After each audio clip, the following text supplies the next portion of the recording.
Welcome to this Practice Management Pearls session. I'm Dr. Sherry Berger here this week with Sandy Walsh.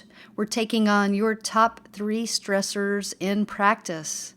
This week, Sandy, we went to employees and asked them what stresses you out most about your boss. This week's question comes from an employee who is stressed out about their manager. And the question is, how do I deal with a manager who only communicates to me when there's a problem?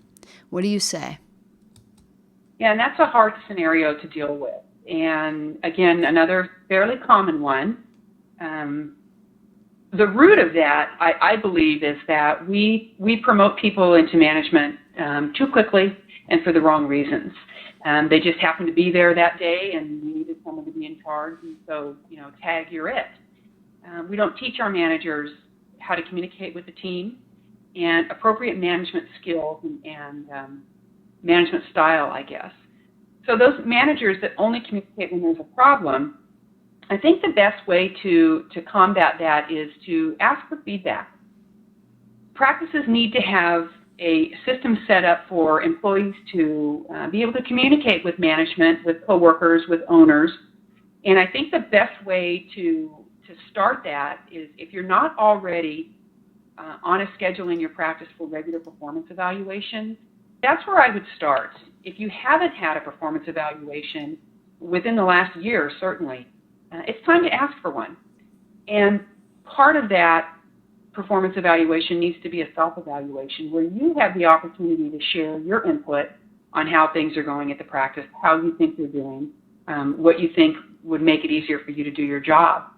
But if you have a manager that is the write-up happy manager that, again, only communicates when you're in trouble, which is a very frustrating job environment to be in, I think that's something I would address with them or with the owner. And I think that's a tough one to address with the manager themselves.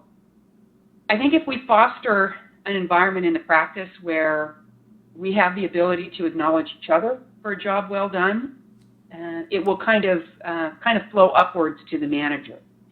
This is, again, it could be a personality quirk of the manager that they're not comfortable sharing the good. I would look to ownership in a situation like that. Talk to your practice owner and figure out a way that you can maybe change that culture in the practice where it's not just the negative. Hopefully it's not a manager who is communicating the negative in an open forum.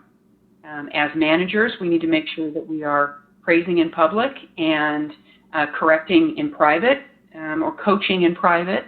And I think it's a scenario we face on a regular basis. But if we can focus on the good behavior of all the employees, acknowledge each other for a job well done, I think the manager will pick up on that. But if it's a problem that is so deep that it's destructive to the morale, it's probably an issue that should be brought up with the owner, and maybe get yourself on a schedule where all the supervisors, in addition to the manager, are meeting on a regular basis to discuss the issues that are going on, so that we move towards again, rewarding and recognizing the good behavior, because again, we know when we do that it's repeated, rather than beating down the staff and only addressing the negative issues.